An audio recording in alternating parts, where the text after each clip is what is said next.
우리 특사단이 북한에 가서 북미 대화를 주선하는 데 더 초점을 맞출 것이냐 아니면은 남북 정상회담을 조율하는 데 초점을 맞출 것이냐 이것도 지금 궁금해지고 있거든요. 북미 대화입니다.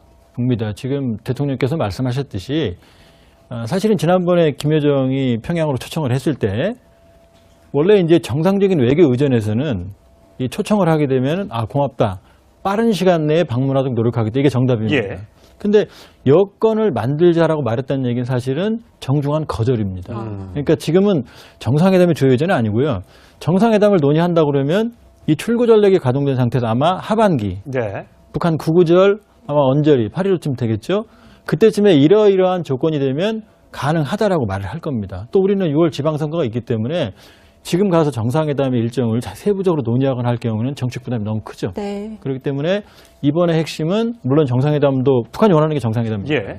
그러나 핵심적인 관건은 여건을 조성하는 것이고 그것은 북미 대화다 이렇게 볼 수 있죠. 트럼프는 어떻게 나올 것 같습니까? 트럼프도 이제 중간 선거를 앞두고 있지 않습니까? 어쨌든 북미 대화를 통해서 긴장을 완화시키고 그것이 내 덕이다라는 걸 아마 강조하고 싶을 텐데 아까 저희 화면에서 보여드렸습니다만 북한과 대화할 의사는 있다. 이렇게 뭐 농담인지 진담인지는 모르겠습니다. 얘기를 했습니다. 가능성은 얼마나 보십니까? 있습니다. 왜냐하면 사실은 트럼프 입장에서는 꽃놀이패예요. 왜냐하면 군사적인 공격 준비는 사실상 마쳤습니다. 네. 사실 뭐 일반인들이 잘 모르는 징후로 본다 그러면 매우 상당히 진전된 수준까지 군사적인 준비가 끝났거든요. 그러니까 코피 전략뿐만 아니라 그렇죠. 예. 그런데 코피 전략이 왜 나왔냐면 얼마 전에 하와이에서 미군 지휘부가 도상훈련을 한번 해봤어요. 네. 그랬더니 전면전이 발생할 경우에 개전 초기에만 미군 사상자만 10,000명이 나왔거든요. 예. 이건 미국도 감당할 수 있는 수준이 아니에요. 예. 그러니까 미국도 그래서 코피 전략이 나온 겁니다. 그러니까 전면전이 아니라 부분적인 타격만 하겠다는데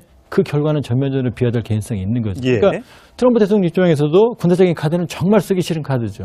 협박은 할 수 있지만. 네. 그렇기 때문에 트럼프 대통령도 대화로 압박을 통해서 대화에서 결과를 얻는 게 좋죠. 근데 만약에 대화가 열려서 대화가 결렬된다. 그래도 미국이 잃을 게 없거든요. 왜냐하면 명분을 축적할 수 있죠. 네. 우린 대화를 해봤는데 말을 안 듣는다. 그러니까 군사적인 공격을 할 수밖에 없다. 그렇게 본다 그러면 이런 큰 흐름에서 미국과는 상당히 깊숙이 지금 조율이 되고 있고요. 따라서 트럼프 대통령도 일단 대화 국면이 재개되는 것이 잃을 게 없죠. 예. 그래서 트럼프 대통령이 만약에 북한이 비핵화를 하면 대화를 할 수 있다 이렇게 얘기하면서 사실 강대강으로 가고는 있지만 대화할 수 있는 여지를 남겨뒀거든요. 그래서 북미 대화까지 이어질 수 있는 가능성은 어느 정도로 보시나요? 저는 상당히 높다고 봅니다. 왜냐하면 양측 다 대화의 필요성이 있거든요. 물론 양측 다 한 번에 이 비핵화 프로세스가 안 된다는 걸 알고 있어요. 근데 지금 상황은 양측 다 이 긴장이 피로감이 누적되고 있거든요. 네. 그리고 특히 이제 미국 트럼프 대통령의 전략적 특징이라고 그러면은 과거에는 대화 국면이 열리면 압박을 완화했거든요. 근데 대화 국면이 진행되는데 압박은 더 강화하고 있거든요. 예. 그러니까 최대한 압박을 해서 협상이 시간 끌기나 아니면 시간 벌기용을 주지 않겠다는 겁니다. 그러니까 결과적으로 북미 양측 다 대화의 필요성이 있고 적어도 탐색 대화는 충분히 가능한 상황이다 이렇게 볼 수 있죠. 예. 우리 특사단이 북한에 가서 북미 대화를 주선하는 데 더 초점을 맞출 것이냐 아니면은 남북 정상회담을 조율하는 데 초점을 맞출 것이냐 이것도 지금 궁금해지고 있거든요. 북미 대화입니다. 북미 대화. 지금 대통령께서 말씀하셨듯이 사실은 지난번에 김여정이 평양으로 초청을 했을 때 원래 이제 정상적인 외교 의전에서는 이 초청을 하게 되면 고맙다. 빠른 시간 내에 방문하도록 노력하겠다. 이게 정답입니다. 예. 근데 여건을 만들자라고 말했다는 얘기는 핵심적인 관건은 여건을 조성하는 것이고 그것은 북미 대화다 이렇게 볼 수 있죠. 트럼프는 어떻게 나올 것 같습니까? 트럼프도 이제 중간 선거를 앞두고 있지 않습니까? 어쨌든 북미 대화를 통해서 긴장을 완화시키고 그것이 내 덕이다라는 걸 아마 강조하고 싶을 텐데 아까 저희 화면에서 보여드렸습니다만 북한과 대화할 의사는 있다. 이렇게 뭐 농담인지 진담인지는 모르겠습니다. 얘기를 했습니다. 가능성은 얼마나 보십니까? 있습니다. 왜냐하면 사실은 트럼프 입장에서는 꽃놀이패예요. 왜냐하면 군사적 사실은 정중한 거절입니다. 그러니까 지금은 정상회담의 조여전이 아니고요.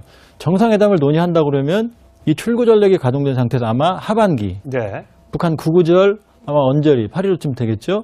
그때쯤에 이러이러한 조건이 되면 가능하다라고 말을 할 겁니다. 또 우리는 6월 지방선거가 있기 때문에 지금 가서 정상회담의 일정을 세부적으로 논의하거나 할 경우는 정책 부담이 너무 크죠. 네. 그렇기 때문에 이번의 핵심은 물론 정상회담도 북한이 원하는 게 정상회담입니다. 예. 그러나 아니라 부분적인 타격만 하겠다는데 그 결과는 전면전으로 비화될 개연성이 있는 거죠. 예. 그러니까 트럼프 대통령 입장에서도 군사적인 카드는 정말 쓰기 싫은 카드죠. 협박은 할 수 있지만. 네. 그렇기 때문에 트럼프 대통령도 대화로 압박을 통해서 대화에서 결과를 얻는 게 좋죠. 근데 만약에 대화가 열려서 대화가 결렬된다. 그래도 미국이 잃을 게 없거든요. 왜냐하면 명분을 축적할 수 있죠. 네. 우린 대화를 해봤는데 말을 안 듣는다. 그러니까 군사적인 공격을 할 수밖에 없다. 그렇게 본다 그러면 이런적인 공격 준비는 사실상 마쳤습니다. 네. 사실 뭐 일반인들이 잘 모르는 징후로 본다 그러면 매우 상당히 진전된 수준까지 군사적인 준비가 끝났거든요. 그러니까 코피 전략뿐만 아니라 그렇죠. 예. 그런데 쿠페 전략이 왜 나왔냐면 얼마 전에 하와이에서 미군 지휘부가 도상훈련을 한번 해봤어요. 네. 그랬더니 전면전이 발생할 경우에 개전 초기에만 미군 사상자만 10,000명이 나왔거든요. 예. 이건 미국도 감당할 수 있는 수준이 아니에요. 예. 그러니까 미국도 그래서 쿠페 전략이 나온 겁니다. 그러니까 전면전이 아니라